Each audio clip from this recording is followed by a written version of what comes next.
So Helen, welcome to our little video blog here. Thank you. Thank you very much for agreeing to come and share with us your 5 top tips for property management. Now, you are the meister when it comes to property management. You've been doing it for how long?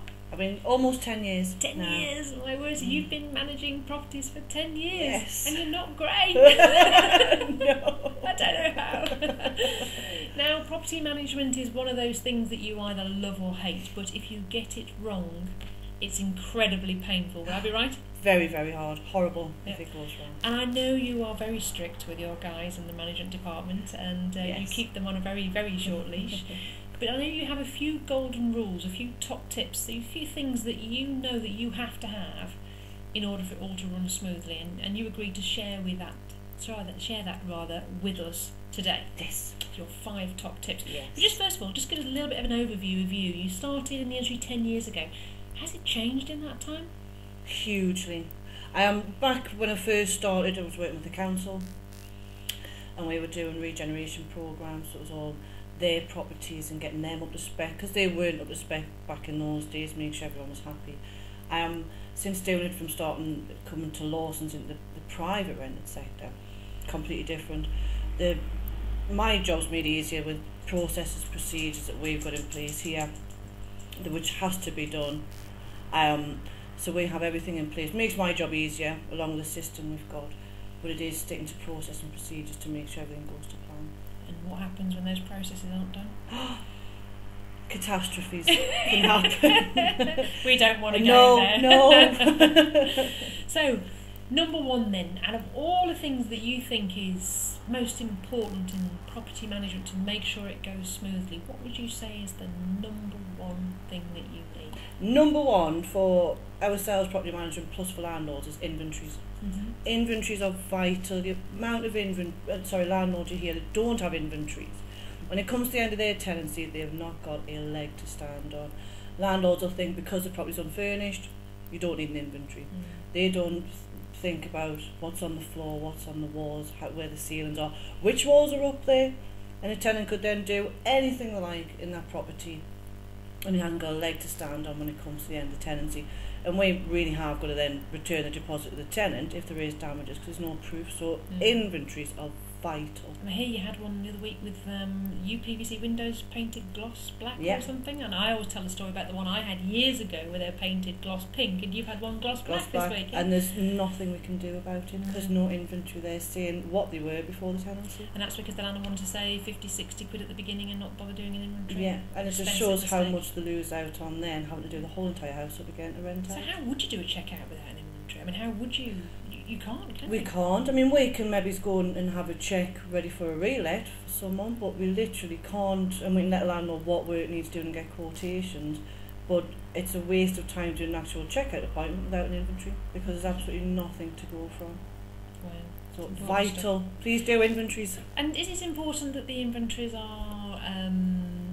I mean, do they have to be in a particular format? Can you do them yourself? They have to be outsourced? Does it matter? They can be in any format. I would always recommend having your letting agent do it. A lot of landlords try and do their own, but when it comes to a letting agent carrying them out or being outsourced, it's how particular. It's what type of wallpaper's on the walls, what kind of flooring is on the floor, where there's a mark. It's got to be real specific. There's a 3-inch burn mark by the front door. We can't just say a carpet's burned or marked, because it could mean anything. I know when we were talking about doing this video, you showed me an inventory for a 2-bedroom unfurnished flat, and it was 12 pages long. Yeah. Quite shocking. And within the industry, you can actually get qualified to do inventories as well, can't you? You can, yes. You can go, and anyone can go on the APIP course, which everyone we inform, our inspection managers are all APIP qualified. Association of Professional Inventory Providers, if I remember correctly. And it's vital. It is. And number 2, you've put down that your second top tip is to make sure you're on top of rent arrears. Yes. Now this is the one that causes the pain when the tenants don't pay. It is, and this is the biggie when it comes to them. Can I just say, you've managed to keep our arrears down to around 2-3% continuously over the time you've been with us. Come on, show your secrets. Processes and procedures. Is it? Again, it shows it's a simple thing that works so perfectly. Every week, every 7 days, We run a report that shows everyone that's 7 days or more overdue. We contact them in any format that we can. That can be telephone calls, text messages, emails, Facebook, Twitter. So if I've got a lot of our tenants on there, and get in touch with them via social media. We send a letter out every week, and each week thereafter until we get payment, or it goes to the point where it is go to court and serve Section 8 notice. But it's that contact. A lot of agents will just, a lot of agents don't chase up, and there might be the landlord calling up going, I haven't had my rent yet, do you know what's happening, before they even realise that the tenant's in arrears. So we're the ones who contact the landlord, let them know also. So every week everyone's updated, and it's got to be done weekly. Fantastic. Can't not be done. That's a process and a half, isn't it? And it's the same as landlords being a little too soft, and we've got to try and educate them. It's you making money here at the end of the day, and you're not. If you're going to let them off for one more week, I'm sure you'll pay. You've got to be a bit harsh. I know. I can remember one landlord saying to me years ago on a particular arrears case, don't worry, but don't chase them for arrears. I don't want you chasing them for arrears. Just like, how are you going to pay your mortgage? Crazy. Yeah. We had one who was a landlord who wasn't fully managed. Come to us, he was managing himself, and realised his tenant was over £5,000 arrears. So his next tenancy come on fully managed. Once I told him how we do the rent arrears, so he learned his lesson the hard way. Yeah. And number 3 on your list, you said that to make sure that property is managed well, you need to see the property. Yeah. So you insist on doing really good quality inspection. So just talk me through that. I mean, a lot of landlords think, it's a waste of money, or they might think, what's the point? Tenants are quiet, not heard of them, everything's okay. Another important thing, there? Mainly because if you're having a 12-month tenancy, your tenant's in there 12 months, you don't go and have a look at that property. Anything could be happening. I know they say the story, no news is good news, but if a tenant's not calling up with maintenance issues and we haven't been to check the property out, anything could be happening there. They could have decorated a room without us knowing, there could be a pet in there without permission, they could have knocked a wall down, could have paved over your landscape garden, anything. So it's always important to try and have one mid-tenancy, be it 6 months or 3 months before the end of a tenancy, so you know if you're happy to renew the tenancy thereafter. But it's so important, and it is only a quick check to make sure everything's okay. Tenants we're in touch with them as well and find out if there's any maintenance issues and ensure we're there and then. Again, some landlords put off because it could be an extra cost to them, but for what the cost is, it's more important to make sure your house and that property is all up to scratch, how it should be, and the tenancy's ran as it's meant to be. So it really can stop problems before they start to Oh take God, on, really. yeah. And especially with cannabis farms as well nowadays. They're not going to ring you, are They're they? not, are they? No. So they're going to try and do any maintenance Rent will they be want. on time perfectly, yeah. Because they don't want you anywhere near it. So it's really important, and I couldn't say enough how much they should have one. I wouldn't rent out to somebody and not have the property checked. And I was quite surprised to see the next point 4, you put renewals down. Yeah. Now I know there's been quite a bit of a debate on this. Some people think that letting agents just do renewals to generate fees. Some letting agents don't do renewals at all. People say, what's the point? It just goes into SPT. But you've got a very different opinion on that. So share that with us. Why is renewals important to you? Renewals are vital when it comes in. It's not, like you say, people think agents are making money. First and foremost, security for both parties. The landlord wants to know his tenant's not going to move out 2 days before Christmas and no rent coming in, empty property over the winter period. But there's also a lot when it comes to deposits or bond schemes. If they're not renewed into another fixed term, then that doesn't stand. Right, so the bond is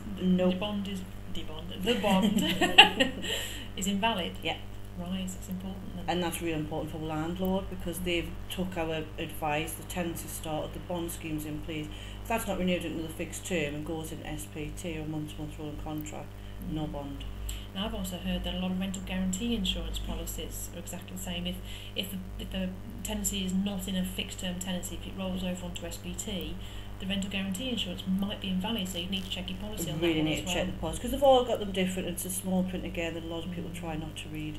I also heard as well that this may apply to buildings insurance and contents insurance. I've not validated that, but I certainly want to check.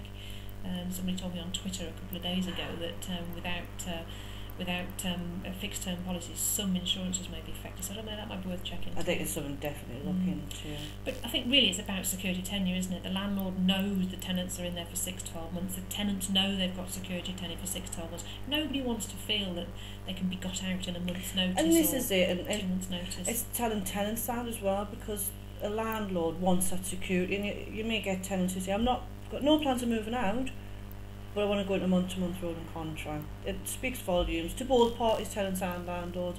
It's always best to go into a fixed term. That's security for both ends. Absolutely. And finally, point number 5, and I can wholeheartedly see why you've put this one down. The basis of you being able to do what you do so well comes down to good contractors. Yes. Without them, you wouldn't be able to do a lot, would you? No. We'd have to get you a hammer and a toolbox, and your very pregnant state there, you probably wouldn't be able to do a lot. So tell me about that. What makes a good contractor, and why is that important to you? Oh, they're solid for property management. We got landlords who, they want our expertise, they want our service. We need our contractors to be the best there are out there, reliable. They'll have all their insurance in place, public liability, professional indemnities, accreditation. They must be accredited to go out on any of our works. Health and safety is obviously very important, so we make sure we've got everything in place. But without good contractors, we're risking our reputation, we're risking the landlord's property and possibly the tenant's life if they're not up to scratch as they're meant to be.